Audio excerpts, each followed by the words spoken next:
published, 1500 hours April 11, 2019 Michael White says Brexit is becoming ever more toxic as European research group diehards go nuclear. Picture, Martin Rosen Argent meltdown looms as the ERG diehards go nuclear and Brexit becomes ever more toxic. The Cinderella issue of mental health has risen in the public's spending priorities in recent decades, albeit at a pretty glacial pace. Most families experience such problems. But too many policymakers still prefer to go to the ball, leaving cinders behind in the kitchen to clean up the mess caused by poverty, family breakdown and spending cuts. The decade of austerity and Brexit has seen a doubling of prescriptions for antidepressants. Even her most severe critics wonder how Theresa May manages to keep going, and the strain on all MPs is clearly visible, as the FT solicitously reported the day after water came through the roof of the House of Commons. Now on timely display at the British Museum, Edvard Munch's painting of the Scream speaks for millions. None of that should be surprising. Ministers try to engage on internet regulation or divorce law reform, but one way or another Brexit is consuming most of Whitehall and Westminster's energy. On Sunday, May released her homemade video seeking to justify her exploratory talks with the Marxist Mr. Corbyn to find a Boris-proof soft Brexit compromise. Cue more predictable outrage from right-wing MPs who have been voting against May's deal alongside the Labour leader for months. Couple that with activist threats of strike action ahead of the May 2 local elections and you soon get renewed demands for an indicative no-confidence ballot of Tory MPs from Kamikaze Mark, gun in my mouth, Francois, and demands for a cabinet coup, not another one, from the respectable Conservative home website. Undeterred, on Monday May reluctantly triggered preparations for possible EU elections on May 23 and embraced the no-hard Brexit law forced on her by the unprecedented backbench seizure of the legislative process. Led by the unlikely Cromwellian duo, Labour's Yvette Cooper and Tory, Oliver, clue in the name, Letwin, it enabled Lords and Commons to pass their bill in just 3 days. On Tuesday the Prime Minister flew to Paris and Berlin to plead for extra time which she hoped would be granted by the EU 217 at Wednesday's emergency summit, just 48 hours before Britain might accidentally fall out with a bump on Friday. The price will be heavy: commitment to stage European elections of May 23 if no customs compromise with Labour, talks stalled on Monday, can be reached, and not to play the wrecker. Ahead of the summit, May's hopes of a June 30 target date was backed by the Commons, 420 votes to 110, 97 Brexit Tory MPs, including 12 ministers, voting yet again to avoid their consequences of their own intransigence. 80 abstained.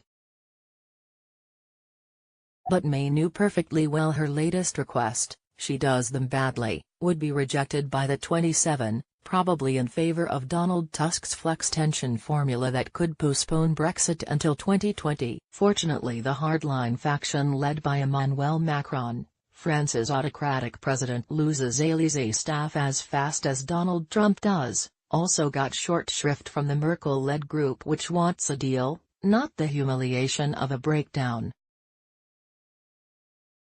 Take back control was a heartlessly brilliant campaign slogan. Reality is different. We must get used to it. Stressful or what? At every turn ministers and MPs must feel like test pilots going through the sound barrier. They're not used to such prolonged and aggressive pressure, coming from all directions and at several levels. From passionately pro- and anti-Brexit campaigners in Parliament, from colleagues and friends, erstwhile ones in some cases, from frustrated voters and local party activists in both camps, from the predatory media, from business and community groups, often saying diametrically opposite things and saying them stridently.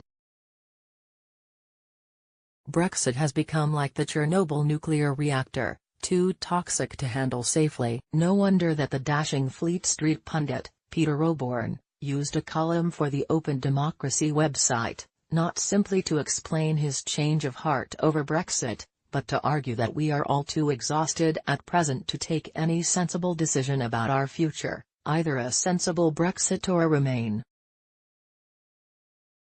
Britain should therefore grab Donald Tusk's kindly offer of a year's sabbatical and think hard about all the options.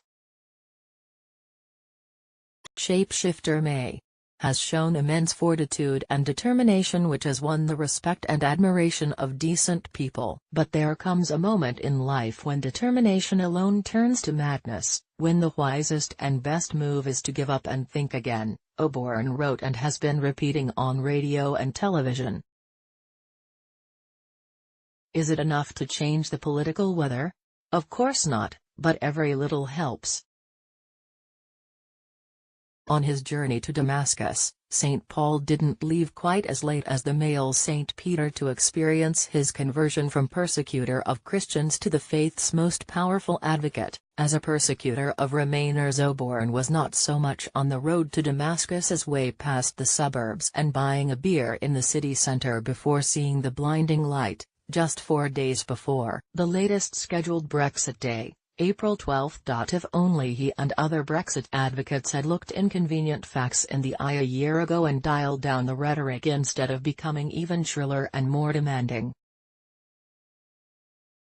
In fairness to the columnist, he has long been a champion of May's version of a compromise deal this past year, and a critic of Tory hardliners. Is it too late now to revoke Article 50 and go for a long walk to bind up the nation's wounds and clear our heads?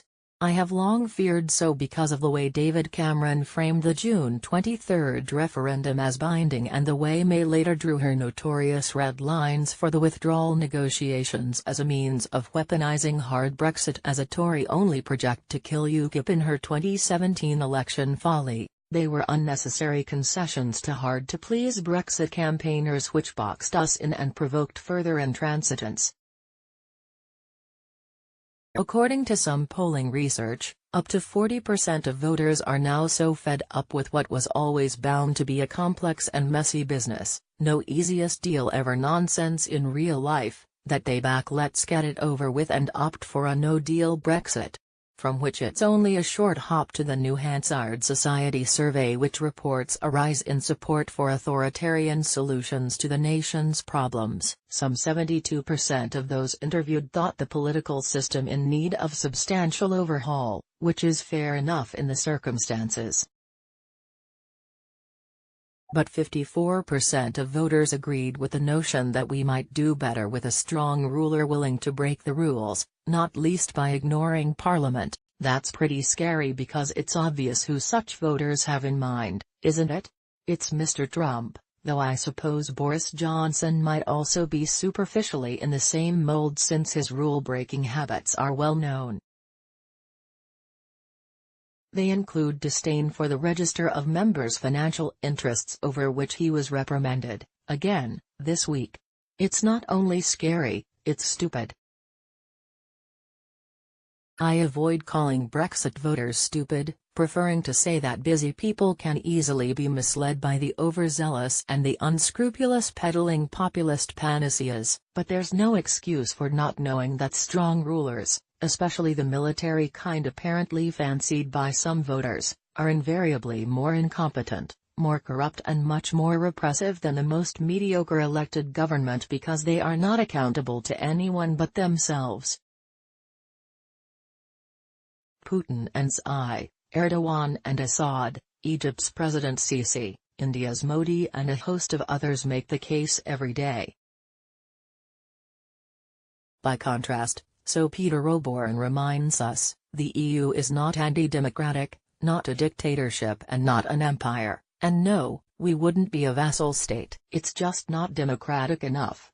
That other rule-breaking autocrat, Israel's Bibi Netanyahu, seems to have scraped home again in Tel Aviv.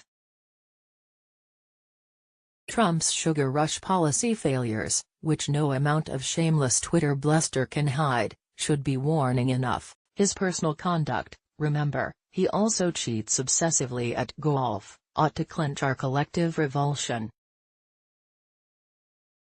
But in their distress and anger, many voters don't seem to mind because the president's antics upset the political elite whom they feel have left them down by embracing globalization and cultural relativism, though they don't put it that way. On the extreme ends of the spectrum, such disaffected sentiments allow advocates of violence and illegality to get the kind of toehold that would have been unthinkable until recently.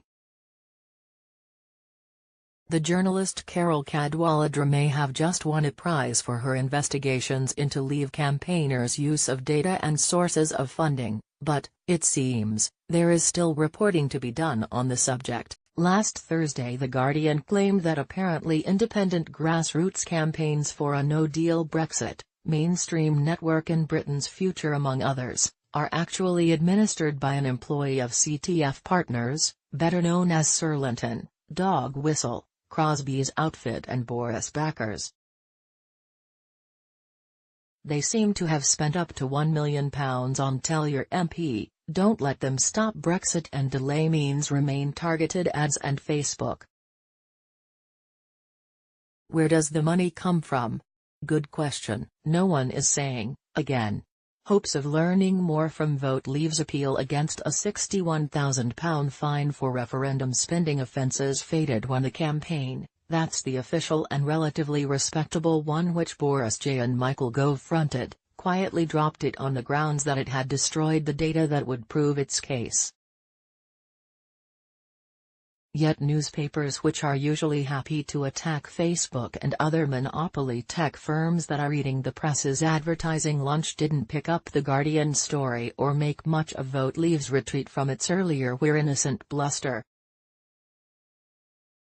Apart from Aaron Wronski-Banks, Osborne's article for Open Democracy, routinely and wrongly attacked for being a George Soros front, doesn't name names, but deceitful Leave behavior is one of several reasons he gives for his own change of heart.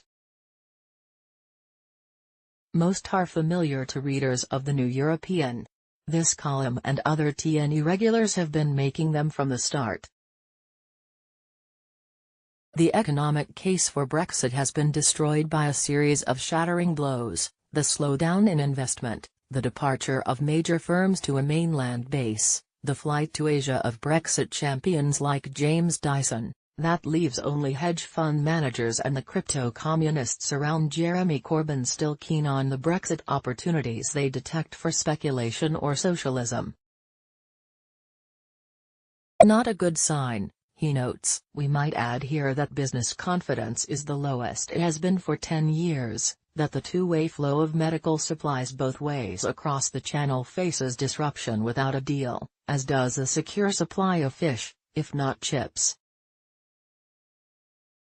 With China engaged in retrenchment, the German car industry is contracting alongside our own. Not hard to see why Chancellor Merkel has been sounding more emollient than some over terms for a UK extension period. There is talk of banning cheddar and pork pies from sunbound holidaymakers' Eurostar luggage. Above all, Osborne the apostate concedes, the world has changed since 2016 so that the global free trade vision of many Brexiteers has been dashed by the emerging economic nationalism of President Trump's eye, against whom the EU will struggle to hold its own, solo Britain much more so, as Liam Fox's failure even to replicate existing EU trade deals demonstrates. They say confession is good for the soul, and Osborne's includes his own failure to grasp how Brexit might undermine Ireland's Good Friday Agreement and give fresh wind to the SNP in Scotland. Illegal tactics and false and exaggerated claims by the rival Brexit camps complete the confession of error. Osborne suspects many colleagues share his remorse, but feel too deeply committed to admit it. Since he writes for the Daily Mail, it is tempting to attribute Osborne's conversion to the paper's change of editor and Brexit policy since Paul, crush the saboteurs, Dacre's departure. Indeed, as this column predicted at the time of Dacre's outburst against assorted enemies of the people, the saboteurs Theresa May has ended up trying to crush are ones like him. But Oborne is the man who had the guts to denounce collusion between the editorial and advertising departments at the hard Brexit Telegraph, where he worked until his resignation in 2015. Contrast that with the shifty conduct of his then fellow columnist, Boris Johnson. Yet it is Johnson who, quite astonishingly, remains the #1 pick of elderly activists for May's replacement. Now, as in 2016, he is the key. So it would take a rewrite of Oborne's high-minded prose into the flighty verbal candy floss that is the Johnson style, preferably read aloud by Boris on primetime television with Mogg at his side, to impact on public opinion in ways that Trump's election and other ominous trends have not. May's promise to step down when the eventual withdrawal agreement is settled has had the opposite effect. It triggered barely concealed leadership maneuvers from a clutch of mostly weak candidates, pandering to elderly activists who pick the winner. Having voted tactically for May's deal once, self-serving Boris and his campaign manager, Dog Whistle Crosby, are off the leash. They are not the only ones. Chosen as a murder target by a far-right extremist, Lancashire pro-Remain Labour MP, Rosie Cooper, warned colleagues that such people are trying to send a message to the state that democratic norms are under threat. I do not think her own remedy, non-jury trials for terrorists, is a good one. Firm but fair enforcement of existing law is usually a better response than headline-grabbing but ill-considered reforms. When prison officers complain of an increasingly unruly society and police chiefs urge politicians to moderate their language, they should be heard, not told to concentrate on the day job by enraged Twitterati. When Jacob Rees-Mogg retweets a speech by Alice Weidel, leader in the Bundestag of Alternative for Germany, he should be asked why. He was asked, but accused his BBC interviewer of a lefty obsession. The charm is only skin deep. With ugly sentiments surfacing, shapeshifter May is taking fearful risks in her dangerous liaison with Jeremy Corbyn, more precisely with the emollient Keir Starmer. So is the Labour leadership, if it all goes wrong in Brussels or Westminster, as Liam Fox and Andrea Leadsom's disloyal interventions on Tuesday clearly hope it will. This is not going to be one of those new no-blame divorces.